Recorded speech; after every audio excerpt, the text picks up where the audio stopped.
disciplina.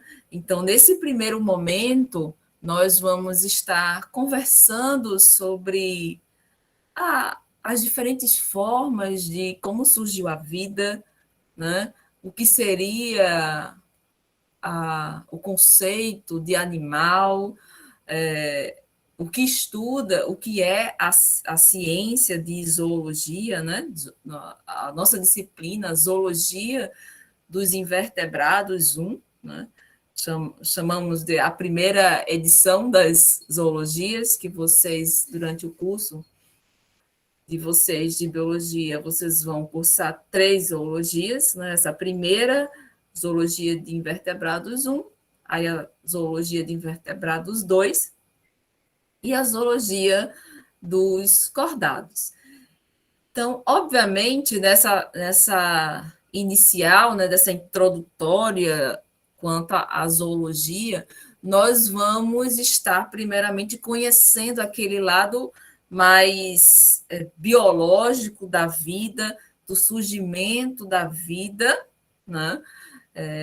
As diferentes teorias, possibilidades do surgimento da vida, e também partir para a parte do conhecimento hipotético de como é que chegou-se a essas teorias, esse conhecimento, como é que é essa aceitação, que é do lado do viés da pesquisa, né?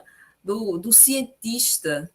Quais são as perguntas que fazem quando eles querem descobrir, identificar alguma coisa, e como é que isso é definido por ser ciência, né? Dentre os parâmetros. Então, basicamente, isso que nesse momento nós vamos estar conversando agora e vamos aprofundando ao longo das nossas próximas aulas falando, né, que vamos partir para as possibilidades de criação da vida, né? Do lado de reprodução, da parte genética, fisiológica, e a partir daí vamos seguindo, ampliando a complexidade da vida, né? Então, vamos começar para aqueles primeiros organismos unicelulares, depois os multicelulares, e por aí nós vamos seguindo.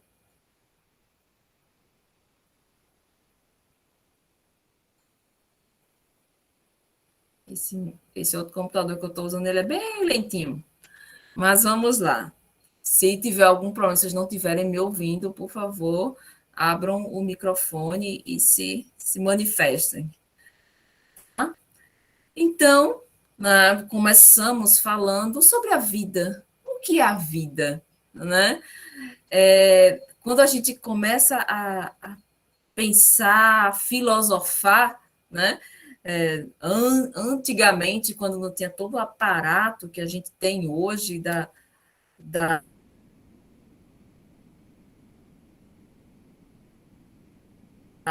tecnologia, da de suporte, quanto à vida, né? O que é? A gente pode definir que aquela pedra tem vida, né? Quais são as composições dentro de uma determinada coisa, digamos assim, né? Que nós podemos determinar que existe vida, né? Quais são essas composições? E aí vem aquela parte que já foi feita essa pergunta e respondida e aceita, né? E aceita que pode ser testada e pode ser rechaçada, né? Contestada, né? Porque ciência é isso. Se um cientista ele chega lá e diz que é aquela determinada situação, a resposta àquela pergunta, aquela coisa, ela precisa ser testada, primeiramente, ela precisa ser testada e também ela precisa estar aberta à contestação, né? Então, não existe na ciência uma conclusão definitiva, né? existe uma resposta, né, digamos assim, de uma conclusão de uma pesquisa, que ela é aceita e até então ela não foi contestada. Na ciência é assim. Tá? Então, se tiver algum fato que digam que é ciência, que não pode ser contestada, que não está aberta à contestação, então isso não é ciência. Então, basicamente isso.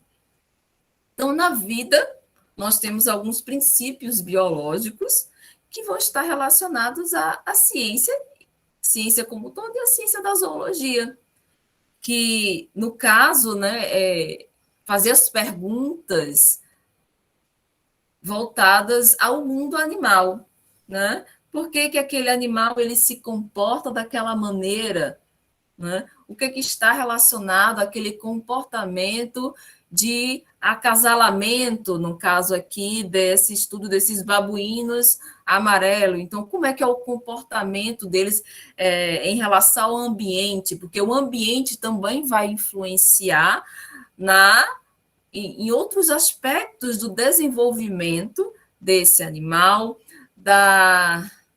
do processo evolutivo desse animal. Então, a parte viva que é esse animal, que a gente hoje já tem esse entendimento que o babuíno é um ser vivo e essa terra que está aí, não.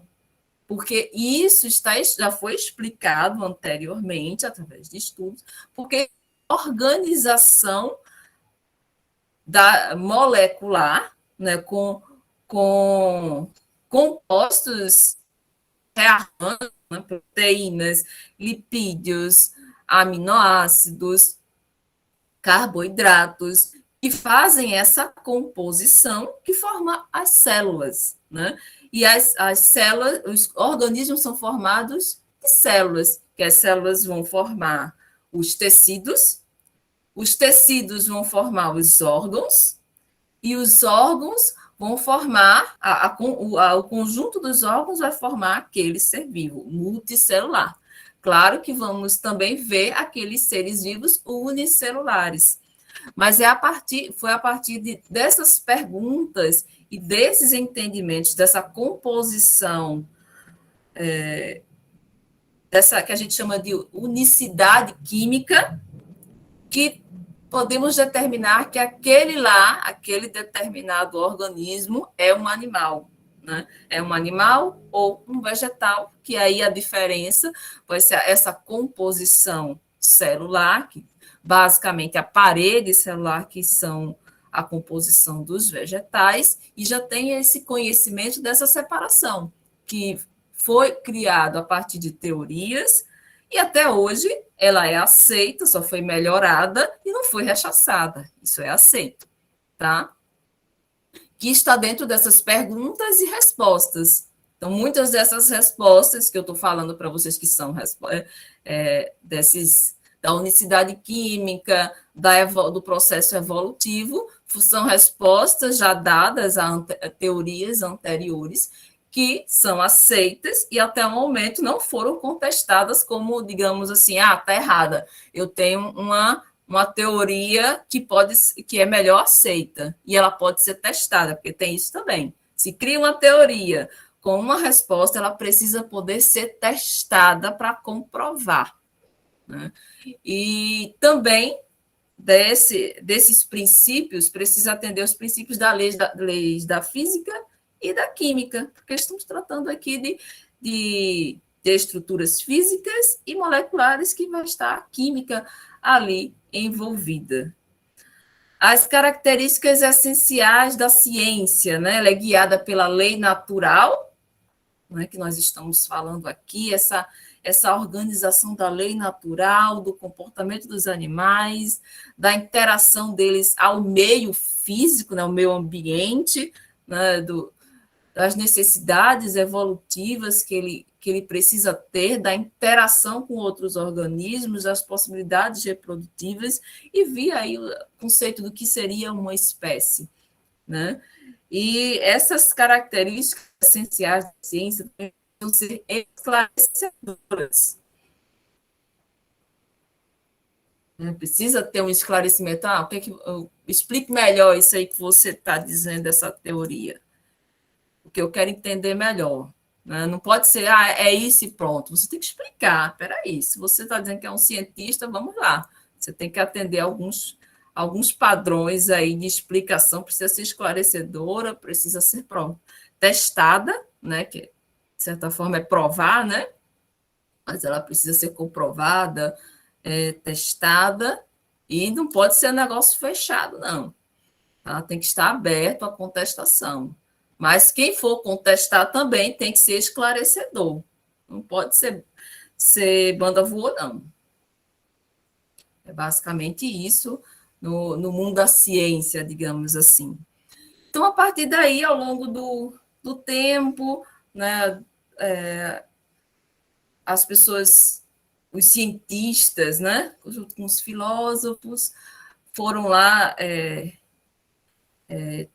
propondo seus pensamentos e criando suas teorias, né, com a conquista dos conhecimentos sobre o mundo animal. E tem esses princípios que são norteadores, que são importantes nessas investigações dos cientistas, né? Como eu estou falando, já comecei a falar para vocês, né? Que é na pesquisa, né? Para fazer essas perguntas, formular essas hipóteses do que seria e qual a metodologia, ou seja, os métodos que vão ser utilizados para você fazer seus testes e responder essas perguntas.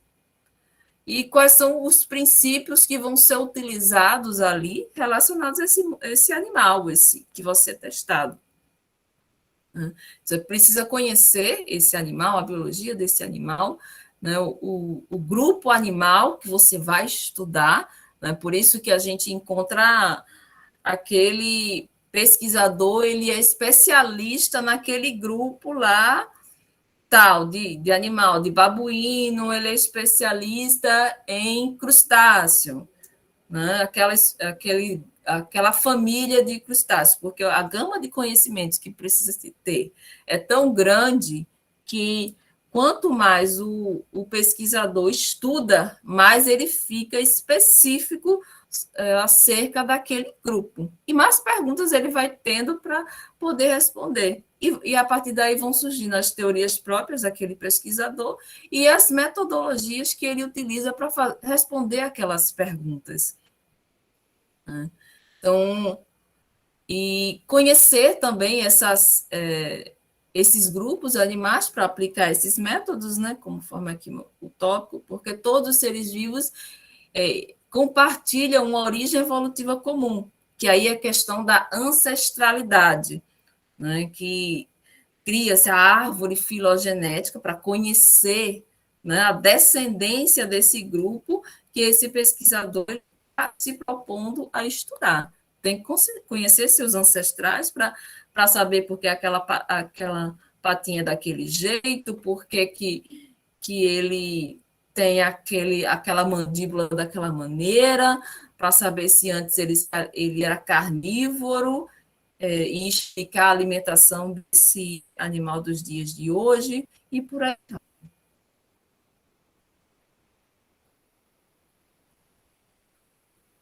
Oxe, por que não está aparecendo, pai?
Tá, gente, eu dei uma caída aqui.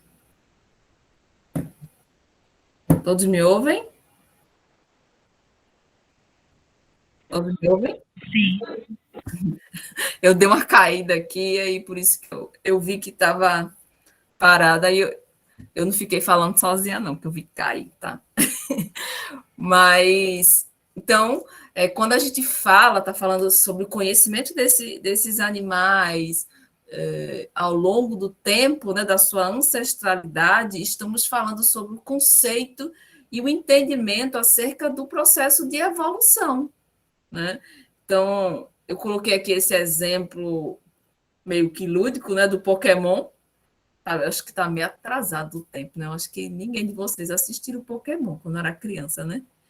Mas, enfim, tá esse Pokémon, eu preciso atualizar, ver quais são o modelo de hoje.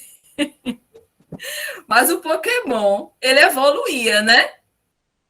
Então, eu trouxe essa associação aí da evolução do Pokémon, porque ele passa por um processo de evolução e no mundo animal, né, dos seres... Aí, assistiu todas as temporadas. Então, o Pokémon, ele evolui, né? E os animais, né, que a gente está falando aqui especificamente, eles também passam por esse processo de evolução. E nesse processo de evolução, para eles evoluírem, eles precisam se adaptar, porque o ambiente ele é mutável, ele está constantemente se modificando. E observe lá o Pokémon, como ele foi se evoluindo. Antes só tinha um rabinho de fogo, depois ele ficou rosinha, mais um rabinho de fogo, sei lá para que serve esse rosinha aí. Depois ficou com asa, todo robusto. Pense, forte, todo. Então, no nosso mundo real, né, os animais eles precisam se adaptar para sobreviver, né? Então, aquele alimento que antes tinha em abundância nos ancestrais anteriores dessa espécie qualquer, né? Deixou de ter ou ficou bastante escasso. Então, para ele sobreviver, ele precisa se adaptar, né?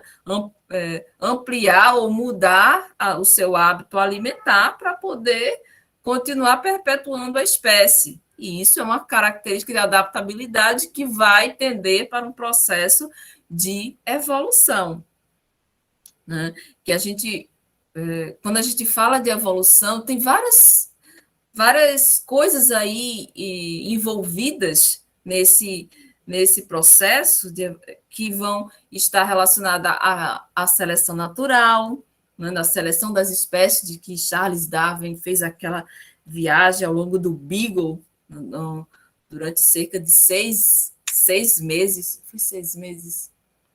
Acho que foi.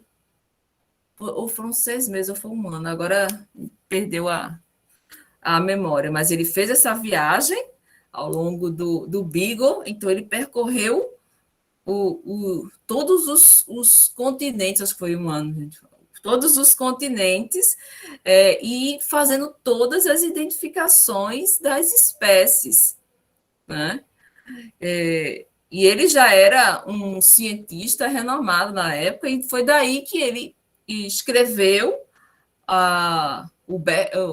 o livro dele, né, que é hoje tido como um best-seller, né, A Origem das Espécies, né, a partir desse conhecimento, e ele saiu identificando todos esses processos, né, processo evolutivo das espécies, possibilidade de adaptabilidade.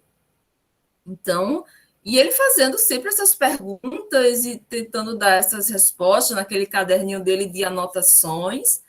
E vamos lá.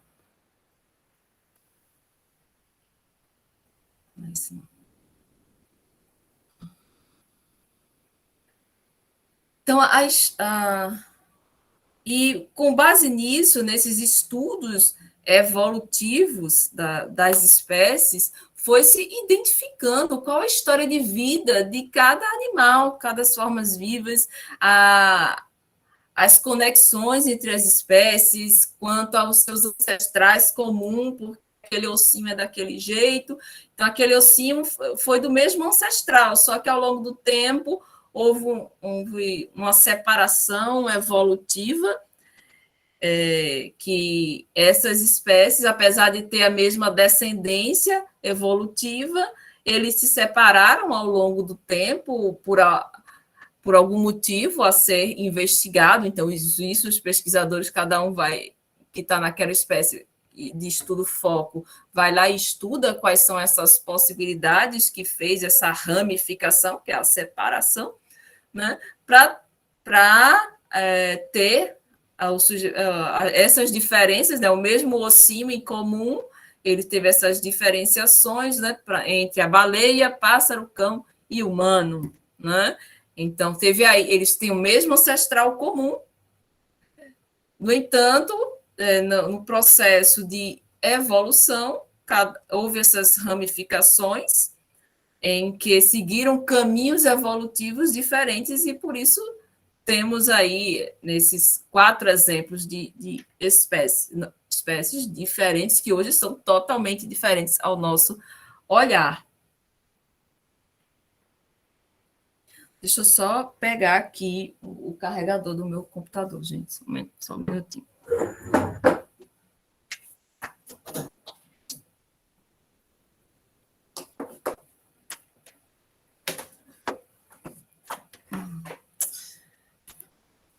Então, tem essas propriedades gerais, né, dos sistemas vivos, que a gente precisa conhecer essas propriedades para entender o porquê dessas transformações, dessas modificações, né, porque aquela espécie ela é daquela maneira e não daquela outra, tal. Então, tem essas propriedades dos seres vivos, né, dos sistemas vivos, que é a unicidade química, que vai estar relacionada à composição molecular, que põe para determinar ter um ser vivo, né, que são a presença de lipídios, carboidratos, aminoácidos, proteínas, né, que vão ter essa junção orgânica, que vai trazer essa complexidade e organização dentre essas moléculas, né? E essa organização, ela segue uma ordem hierárquica, né?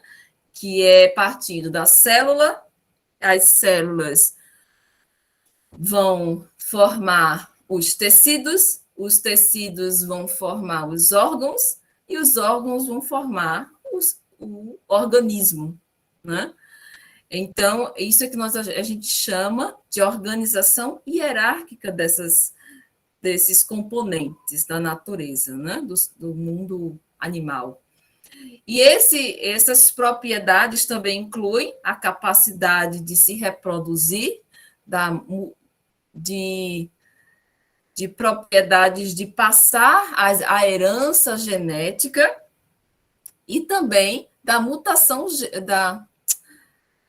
da variação genética através dessa perpetuação para os descendentes, que isso foi melhor entendido, aceito, a partir das leis de Mendel, né? Lembram das ervilhas de Mendel, que ele fez os cruzamentos? E então, a partir desses testes realizados pelo padre, né, das leis que formulou todas aquelas teorias das leis de Mendel, é que pôde ser melhor explicada essas propriedades, essa propriedade da reprodução, como é que se dá esse processo evolutivo através da adaptabilidade e a transmissão desses caracteres, né? E pôde-se também verificar a posse de um programa genético de cada ser vivo, né? Então, tem esse programa genético que ele é repassado para seus descendentes, e verificou-se também, através dos testes de Mendel,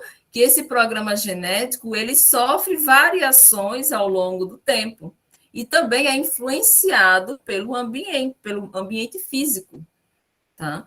Que aí vem essa questão da adaptabilidade, e aí, a partir daí, segue o processo de evolução.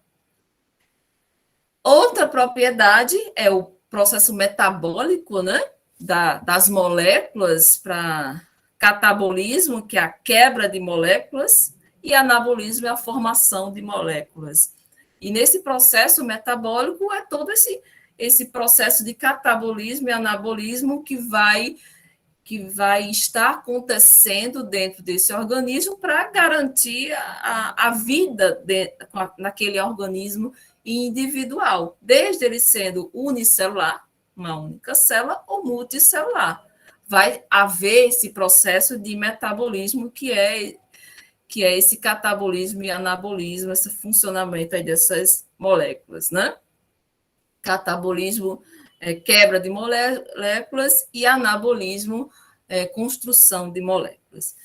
E esse processo, outra propriedade, é o desenvolvimento desses organismos ao longo do tempo para garantir a perpetuação dessa espécie, tendo adaptabilidade, com modificações desse ambiente, que vai desde uma dança de acasalamento, também vai estar relacionado tanto ao programa genético como o desenvolvimento, o canto vocal dos animais, que vai ter sonorizações diferentes aí para conquistar a fêmea no processo de acasalamento.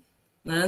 Para nossos ouvidos que a gente não conhece, pode ser tudo igual, mas para a fêmea não é. E ela vai fazer essa seleção a partir daí daquele sapo, por exemplo, que vai ter uma canção mais bonita com sons, né, de cantos que dão variações aí que a fêmea que vai se encantar. Né? E isso também vai conectar diretamente com a interação desse ambiente, de tanto incluindo também a processo de cópula, de fuga, de perigo, né, de interação com de escapar da dor, para a gente que vê uma muriçoca que quer picar a gente vai lá, tenta matar, ela consegue escapar, né? Isso é interação do ambiente. O homem vai lá querer matar a muriçoca, ela consegue se escapulir. Às vezes a gente vai dormir, tá danado daquela muriçoca no nosso ouvido, perturbando, a gente acende a luz, passa meia hora para conseguir encontrar a danada da muriçoca, porque ela consegue escapar. Vai para a parte lá escurinha, a gente tem que ficar balançando os lençóis lá de todas as maneiras. E quando a gente consegue, é uma vitória, né? Mas isso vai estar relacionado o quê? Com a interação ambiental. Né? Ela está preparada para esse ambiente hostil de ter alguém querendo dar uma tapa nela, um pisão ou e tal. Né? Então, interação ambiental. Então, na ciência, né, nos princípios, não é ser cientista por cientista, tem princípios que precisam ser atendidos. Né? Na zoologia, não vai ser diferente. Né? A zoologia é o estudo científico dos animais, que a gente já falou um pouco no início da nossa aula acerca do que nos guia para ser cientista, que a gente tem que atender as perguntas, formular as hipóteses, dar as respostas, precisa ter um método. Esse método precisa ser aberto a testes quanto às respostas, ele precisa ser testado e não é fechado em relação a contestações desses resultados. Tá? Então, as características essenciais da ciência é guiada pela lei natural, precisa ser esclarecedora com referência à lei natural, né, em relação aos organismos, à vida desses animais, como eles se comportam, conhecer a biologia dessa espécie. É passível de ser testada em relação ao mundo observável. Suas conclusões são experimentais não são necessariamente a palavra final, que eu falei para vocês, ela pode ser contestada, pode ser refutada, pode chegar alguém e dizer, não, isso não é assim que acontece. Fulaninho estava equivocado. Eu testei utilizando outro método e posso provar que é dessa maneira. Então, ela precisa ser refutada. Não é ponto final, é isso e pronto. Não. Tá? A ciência ela é um mundo aberto de possibilidades. E isso é que faz ser fantástico e instigante. Deixa eu ver. Então, o registro fóssil, né, que é estudar essa ancestralidade dos seres vivos, ele é importantíssimo para entender todo esse processo evolutivo de por que uma determinada espécie é daquele jeito, por que uma determinada espécie come aquilo, por que uma determinada espécie se locomove daquela maneira. Então, conhecendo os seus ancestrais comuns, é que vai se entender melhor por que, aqueles animais do dia de hoje são assim assados, digamos assim. Né? Então, o registro fóssil nos permite visualizar as mudanças evolutivas através das escalas amplas ao longo do tempo. Como é que essas espécies surgiram e se extinguiram? O que é que aconteceu? Houve um evento climático, uma grande glaciação ou uma onda de calor, né? Então, o que pode ter acontecido, né? Então, tivemos aí grandes glaciações que muitas espécies se extinguiram, porque existe uma coisa, quando se estuda a biologia das espécies, que é chamada de plasticidade ambiental, plasticidade de temperatura, plasticidade alimentar, que é plasticidade trófica, e que é essa amplitude. Então, aquela espécie, ela aguenta, suporta uma variação de 2 graus. Outras aguentam uma variação maior. Tá? E isso vai determinar os diferentes grupos de espécies, né? Que as espécies que nós chamamos de estrategistas e espécies estrategistas e espécies especialistas, que vai estar relacionado com essa capacidade de sobrevivência, digamos assim, que é aguentar essas grandes variações. Algumas espécies têm essa amplitude bem pequena, de 2, 3 graus, que já influencia em muitos fatores de sobrevivência dessa espécie. E esses eventos climáticos determinaram, por conta disso, a extinção de muitas espécies e o surgimento de novas espécies descendentes dessas ancestrais, porque eles precisaram o quê? Se adaptar a essa nova realidade. Então, aquelas espécies, novas espécies que surgiram, foram espécies que provavelmente se adaptaram àquelas novas possibilidades, aqueles alimentos, aqueles novos ambientes, aquela temperatura. Ah, professora, mas isso foi da noite para o dia? Claro que não. O processo de adaptação é ao longo do tempo, né? Ao longo de um tempo bem longo, pode-se dizer. Não é assim, piscar de olhos, uma espécie se adaptou, tem uma nova espécie, que a gente chama de especiação. Não. Né? Isso é ao longo do tempo evolutivo. Daí entra a importância do estudo dos fósseis, para se entender como é que isso aconteceu. Porque aqueles indivíduos de uma determinada população da mesma espécie que detém uma determinada característica vantajosa em relação aos seus pares, indivíduos da mesma espécie, ele vai conseguindo ficar vivo, né? Se perpetuar. Os outros que não têm vão ficando para trás. E também vai também do processo de reprodução, que a fêmea escolhe aqueles machos que têm determinadas características, preferência e tal, né? Então, isso ao longo do tempo vai se perdendo, né? Como um exemplo que eu vou dar para vocês agora. Alguém já teve aquele peixinho chamado guppy, né? Tem o guppy, o guppy, que tem aquela nadadeira bem colorida, bem chamativa, né? A fêmea não, ela é bem simplesinha. O macho ele tem aquela cauda brilhante, exuberante, né? Então tem dois fatores aí. A fêmea ela tem preferência por escolher aquele macho mais colorido, mais exuberante. Então ele faz toda aquela dança do acasalamento para conquistar a fêmea. Mas aí tem outro porém.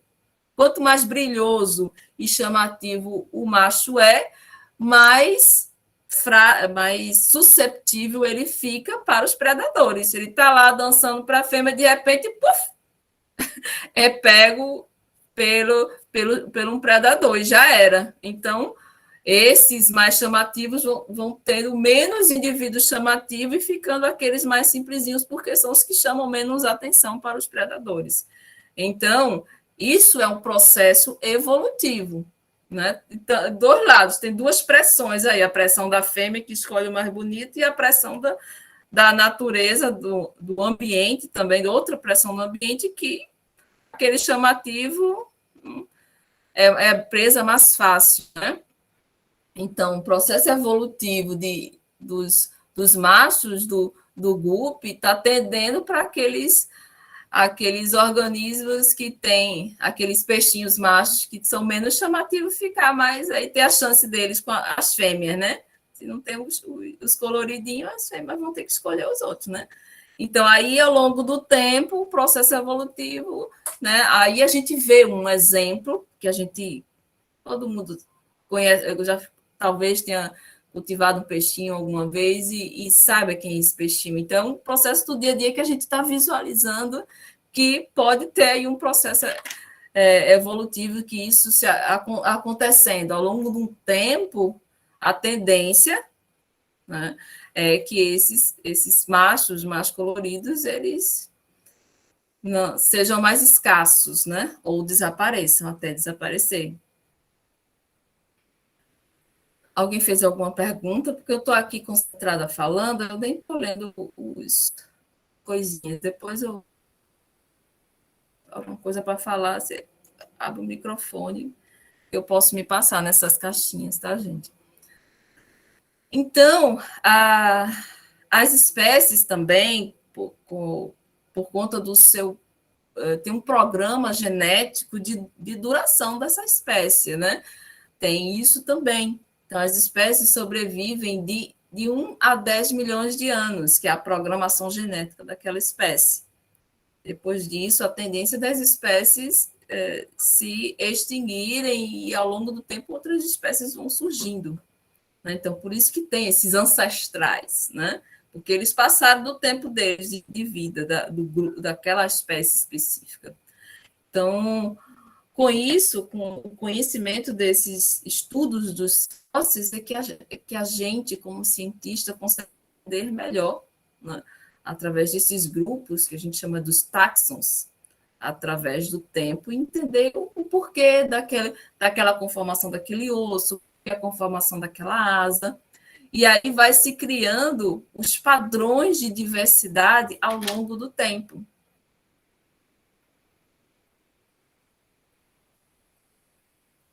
E aí vem, né? Deixa eu processar essa página.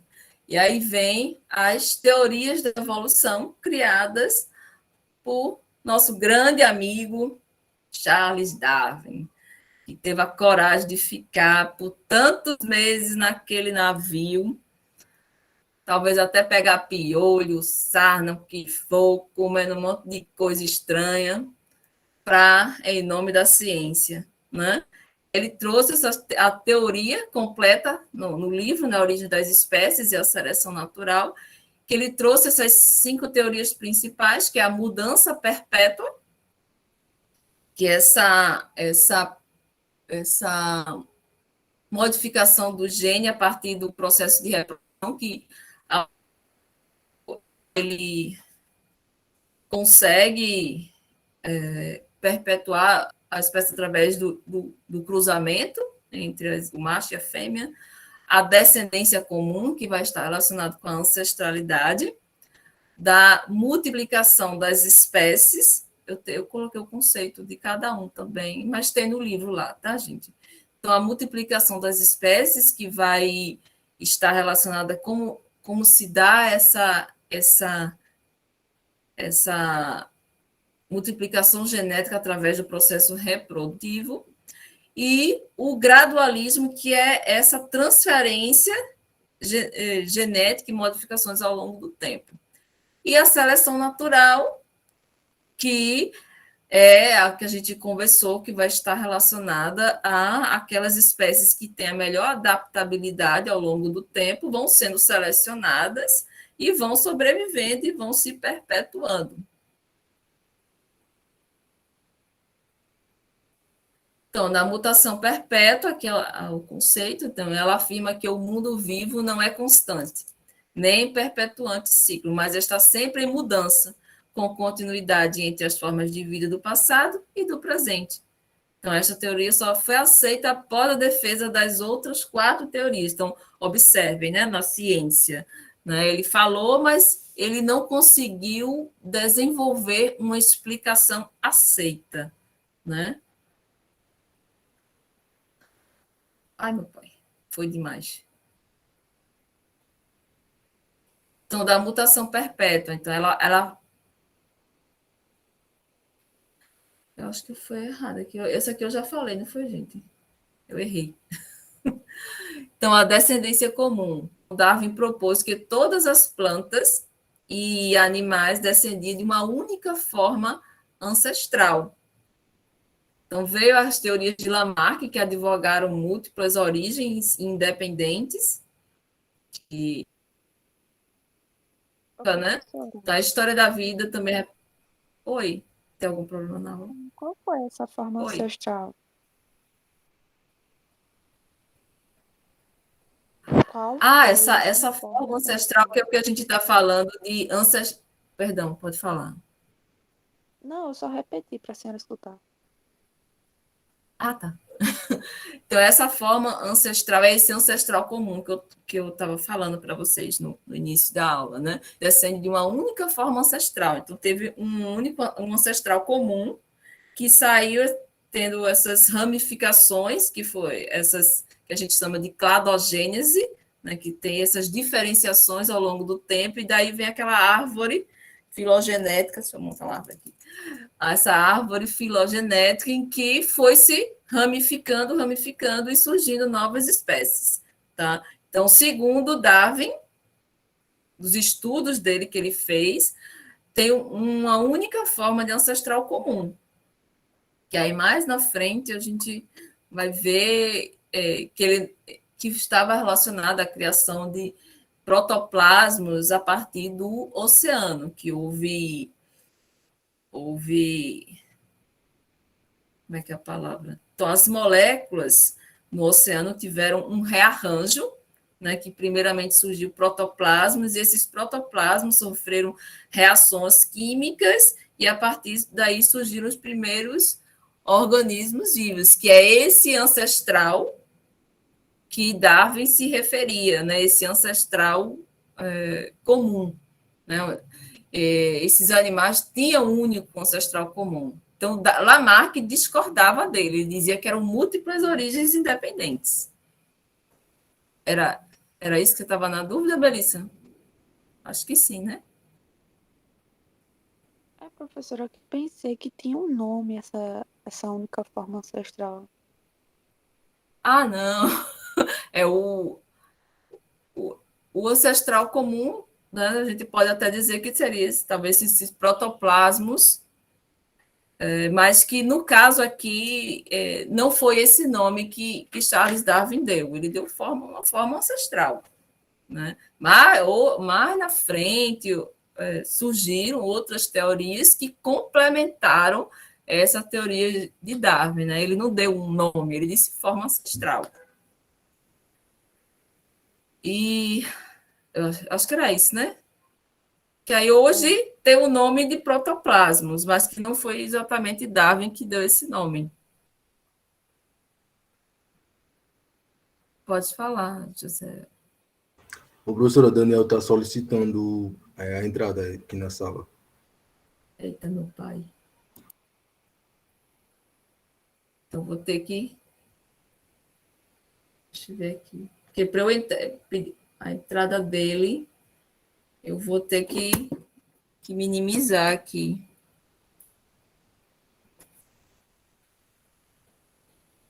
Só um minutinho aqui, gente.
Ui. Pronto, gente. Espero que, se alguém pedir para entrar de novo, vai ser em rosto. Porque eu estou com duas telas e o outro computador é o que está gravando. Aí é nele que eu estou autorizando a entrada do povo.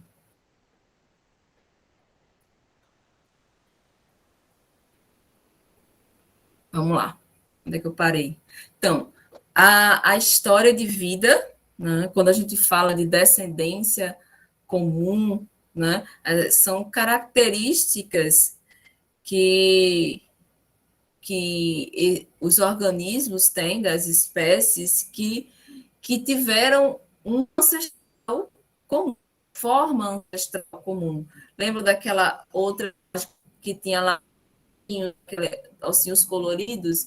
Então, através do estudo dos fósseis, esse se identificou. Então, através do estudo dos fósseis, se identificou que esses ossinhos foram dessa descendência comum, desse mesmo ancestral. Então, a partir das teorias de Darwin, devemos ser capazes de traçar, entender essa genealogia, que é essa árvore, né, de genes, de conexão de genes, de ancestralidade, de todas as espécies modernas dos dias de hoje, comparando com as do passado, que elas convergem para linhagens que foram ancestrais. Então, temos a árvore filogenética, né, que tem o seu ancestral comum, né, nessa árvore aqui, né? Então, tem um ancestral comum e vai ter aquela galera de ancestralidade anterior, né, de descendência, que já se extinguiu até. Aí, a primeira árvore idealizada, né, que tentou demonstrar essa ancestralidade, né? Então, por isso que a árvore genealógica, que vem de genes, né? Dos genes, do, dos, que fala, né, dessa transmissibilidade de características dos ancestrais comuns, né? E tem essas ramificações e conectando com o ancestral comum. Então, a teoria que a história de vida tem estrutura de uma árvore evolutiva ramificada, que a gente vai conhecer e estudar melhor, como filogenia, né? Então, a gente vai estudar esses filos, né? Que tem essa ancestralidade genética. Pode falar, Melissa. Ô, professora, essa teoria ainda é válida dessa árvore? Sim, com adições da atualidade, mas ainda é válida, né? Temos a árvore, essa é a primeira árvore, né? Temos árvores mais organizadinhas, digamos assim, né? Que vai estar mostrando que cada espécie, se for fazer a árvore filogenética de uma única espécie, vai dar tanta ramificação, né? Temos especialistas em filogenia e genealogia, que eles estudam toda a descendência daquele animal, para explicar porquê daquelas características. Então, pessoas especialistas que estudam toda essa ancestralidade de uma espécie, né? Buscando lá no passado, nos registros fósseis, toda essa história de como foi esse processo evolutivo dessa espécie. Tá? Então, hoje tem mais facilidade, porque tem a engenharia genética, que facilita nesse processo para estudar os genes mesmo, né, as características genéticas. Então, isso facilitou bastante, né, o surgimento da engenharia genética, porque tem como utilizar das bandas, né, genéticas, faz as bandas e aí faz comparações e aí vai formando essa árvore, né? Antes não tinha esse aparato tecnológico que nós temos hoje. Tá? Então, quanto maior o aparato tecnológico que a gente vai criando, vai tendo, melhor o entendimento dessa ancestralidade. Essa aí foi a primeira ideia. Hoje, as árvores que temos são bem completas. Então, nessa formação dessas árvores, são estudam padrões de similaridade e dissimilaridade, né, que é a não similaridade, guiada pela teoria de Darwin, que é da descendência comum, que ela é aceita até hoje, com os acréscimos que a gente foi descobrindo ao longo do tempo. Mas a teoria dele, de descendência comum, não foi até então posta por terra, ela é aceita até hoje.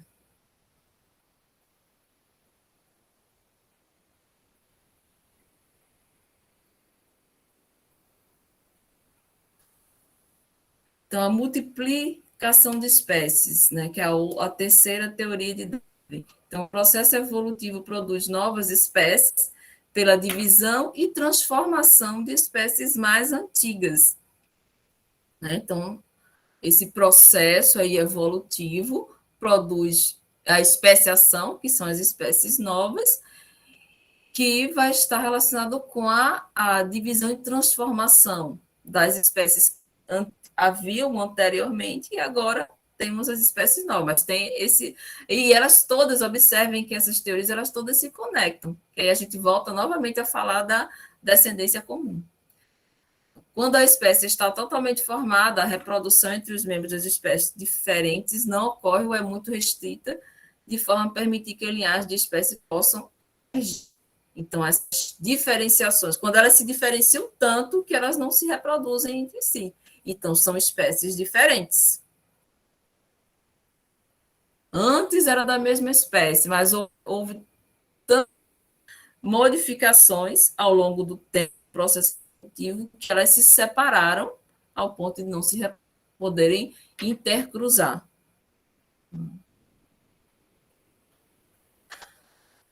E o gradualismo... Cadê? Ainda não processou. Foi. Então, o gradualismo estabelece que as grandes... Oi. A senhora vai disponibilizar esse slide? Eu já disponibilizei, tá na página, tá? Tá bom. Depois é que eu vou disponibilizar a gravação. Eu vou fazer uns cortes para não ficar aquela papagaiada no início, tá bom, gente? Então, o gradualismo estabelece que as grandes diferenças em estruturas anatômicas que caracterizam espécies diferentes originadas por meio de acumulação de inúmeras pequenas mudanças incrementadas por longos períodos de tempos, que a gente pode até chamar de mutações, né? Que são mudanças genéticas que vão ocorrendo. As mutações, elas podem ser benéficas ou danosas, né? Mas variedades genéticas causadas de efeitos importantes nessas variações do gradualismo, que no caso, elas foram benéficas nesse processo de seleção natural, que forneceu essas espécies. Que a gente vai até ver mais lá na frente um exemplo típico, né, que aconteceu na Ilha de Galápagos. Aqui, já é esse exemplo aqui, que o gradualismo proporciona, né? Então, o único ancestral comum, que é Eminatus virens, teve esse processo de mutação genética rápido, né? Pode-se considerar, né? Mas que houve toda essa transformação gradual e que cada um dessas espécies aí, desses pássaros com biquinhos diferentes, com forma alimentar diferente, tipos de escamas diferentes, né? Características que se diferenciaram, né, nesse processo de mutação genética, de variações genéticas, nessa ilha de Galápagos, em que tem o mesmo ancestral comum, mas que se diferenciaram tanto que se transformaram, né, especiação, em novas espécies. Então, a alimentação de um pássaro, ela varia, ela vai estar relacionada com a conformação do bico. Então, como vocês estão vendo nessa imagem, cada um desse pássaro tem um bico diferente. Então, logo vocês entendem que a alimentação deles vai ser diferente. E logo vocês entendem também que eles já se diferenciaram tanto ao ponto de serem espécies diferentes, serem novas espécies. E nessa árvore aí vocês vão entender também que todos eles têm o mesmo ancestral comum.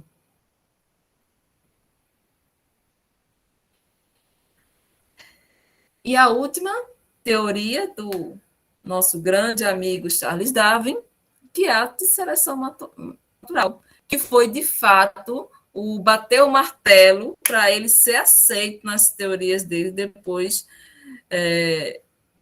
que veio a teoria da hereditariedade, que foi do padre, né, Gregor Mendel, mas só depois de 1900, né? Aí, por isso que se chama de neodarwinismo, né? Com o incremento da teoria da hereditariedade. Porque antes, somente a teoria de seleção natural, antes de 1900, não era totalmente aceita essa teoria da seleção natural, né? Que era relacionada à adaptabilidade aos ambientes, e assim as espécies iam evoluindo, né? A partir desse processo, do resultado dessa adaptação. Então, esse processo de adaptação ele era cumulativo nos seus descendentes, né? Aqueles que tinham aquela adaptação se tornavam favoráveis naquele ambiente, eles se sobressaíam, e aí esses que tinham essa adaptação iam conseguindo se perpetuar da espécie, aqueles que não tinham essa adaptação iam ficando para trás, não se reproduziam, e aquela característica favorável vai indo para frente, ao longo de períodos, né, de tempo, e aí todo esse processo de adaptação vai passando por essa evolução diante dessa característica. Mas só foi aceito a partir da teoria da hereditariedade de Gregor Mendel.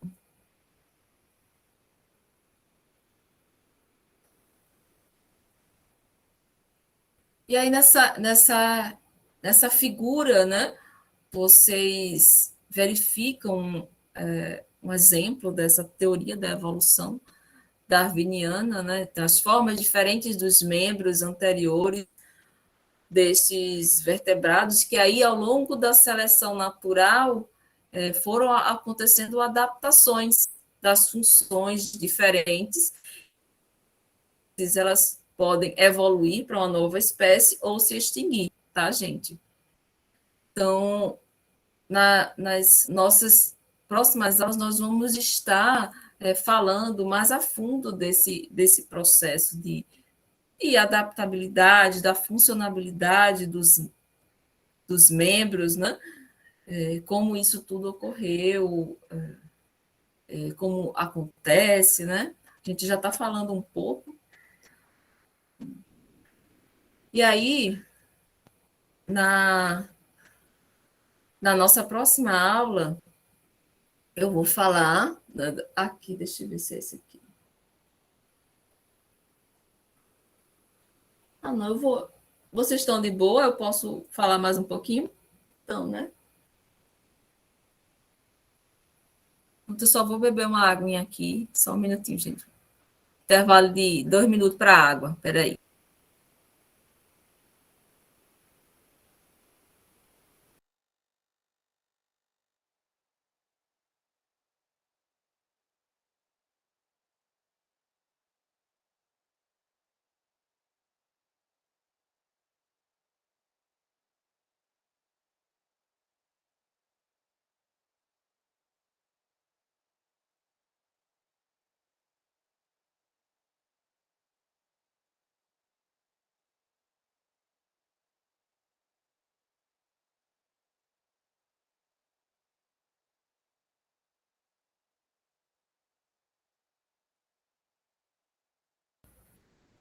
Pronto, povo. Então, né? Então, a gente viu que a importância das leis de Mendel, né? Que veio através do estudo que esse padre matutino fez com as ervilhas de cheiro, né? Hereditariedade mendeliana e a teoria cromossômica da herança. Então, nem o coitado do Gregor Mendel, ele foi reconhecido em vida. Oh, meu Deus! Difícil reconhecer os cabos em vida. Vocês já observaram isso? Que a maioria dos grandes cientistas só são reconhecidos depois que eles já morreram. Então, ele fez foi a sorte dele foi que ele escolheu, né, a espécie de ervilhas de cheiro, porque se ele tivesse escolhido uma espécie que tivesse uma forma de cruzamento diferente quanto a, a variedade genética, ele não teria ter esses resultados, né? Mas que bom que ele deu sorte, porque deu sorte para todos, né? Então, ele fez vários cruzamentos, né? Então, ele pegou a ervilhas puras, né? As plantas femininas altas e as plantas masculinas baixas. Então, ele fez o primeiro cruzamento e ele obteve só todas altas.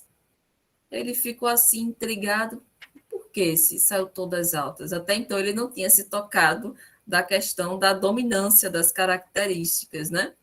Então ele foi continuando fazendo os cruzamentos, aí ele observou na F2, no cruzamento F2, que ele obteve altas e baixas, né? Na razão 3 para 1. E foi daí que ele começou, através desses cruzamentos, identificar essas características de hereditariedade. Foi a partir da população F2 que ele verificou a herança genética. E aí, com isso, que trouxe essa... Eu passei antes da hora. Complementou a teoria da seleção natural. O Gregor Mendel comprovou aquilo que Darwin não conseguiu provar e ser aceito através da seleção natural. Então, que são essas características que são passadas, né, da herança genética para os seus descendentes.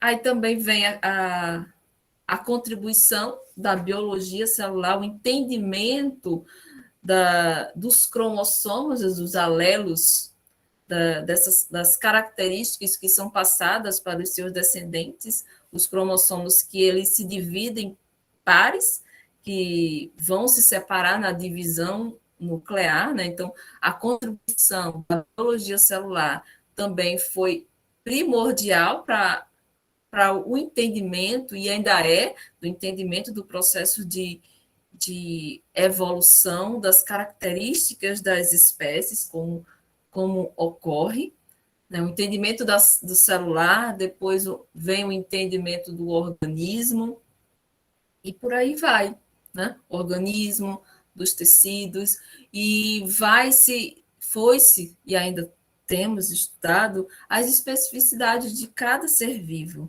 de cada animal, né? Então, verificou-se que o surgimento da vida veio há 3,8 bilhões de anos, né?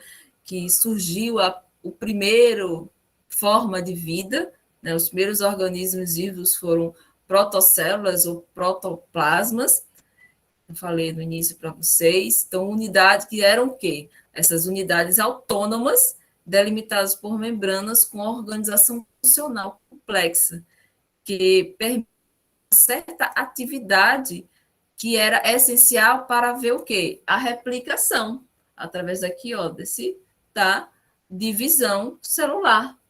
Né? Nessas protocélulas ou protoplasmas, poderia verificar, elas tinham essa capacidade de replicação. E isso foi um ponto muito importante na história dos estudos para se entender melhor a vida. O principal problema em entender a origem da vida era explicar como esses sistemas químicos ocorreram, toda essa farofa lá para acontecer isso. Como é que esses sistemas químicos que eram primitivos, eles poderiam se tornar um organismo, formar uma célula viva, autônoma e ainda se replicar. Como é que isso aconteceu? Como é que isso pode ter acontecido? Então, ocorreu uma longa, acredita-se, né? Tudo isso que eu estou falando para vocês são teorias, tá? Acho que são ainda aceitas, né? Então, ocorreu uma longa evolução química na Terra primitiva e houve a produção de vários componentes moleculares de formas vivas. Eu até tenho um vídeo que rapidamente ele explica, né, esse processo, como acredito que tenha se feito, é muito legal. Depois eu até procuro para mandar para vocês. Vai.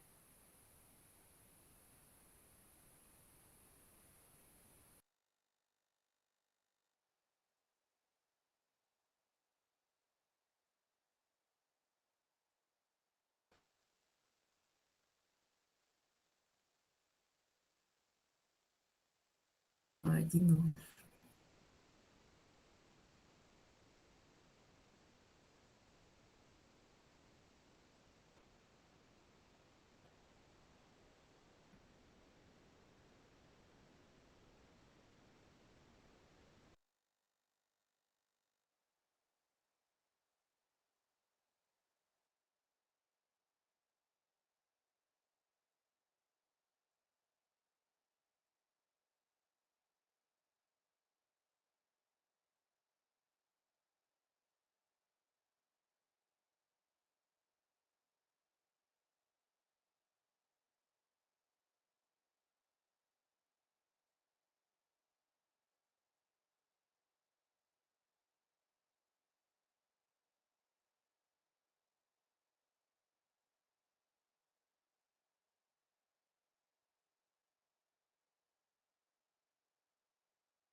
Estava esperando essa internet voltar.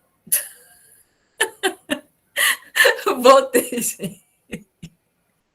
Estava esperando a internet voltar. Eu vi aqui que caiu. Ô, gente, meu Deus do céu. Mas eu parei de falar. Não, não sequestrar a professora, não. Ai, ai, só falta esse slide aqui.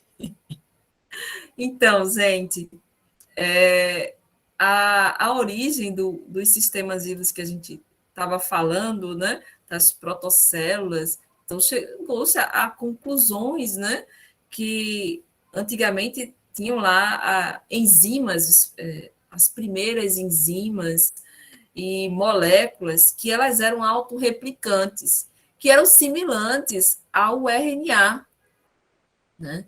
E esse estágio, né, ele foi chamado de mundo do RNA.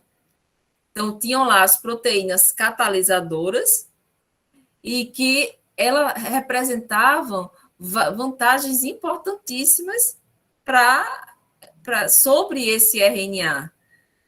E aí vem que o DNA é um veículo de informação genética, né? Desoxirribose, né? Informação genética mais estável do que o RNA. Então, as primeiras protocélulas ou protoplasmas com enzimas proteicas e DNA deveriam ter apresentado alguma vantagem seletiva, né? Já, ó, tá vendo? O Darwin era um gênio. Então, a vantagem seletiva, né, que aí vem, a gente lembra logo a seleção natural, né? A vantagem seletiva sobre as possuidoras só de RNA. Então, essa biogênese, né, que essa gênese que vem de mudança, né? Bio, vida. Gênese, mudança. Então, mudança da vida. Então, a biogênese foi moldada por condições ambientais que estavam favoráveis ali naquele momento, na Terra primitiva, que ainda não tinha oxigênio, tá, gente? E pela natureza desses elementos que estavam ali reagindo, né?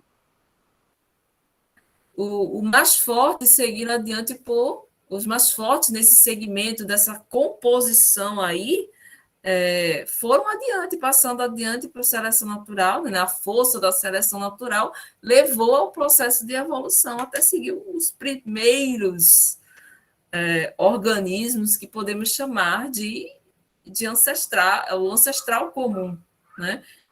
Que passaram a evoluir a ter esse código genético que poderia sintetizar proteínas e formar todo esse arcabouço, né?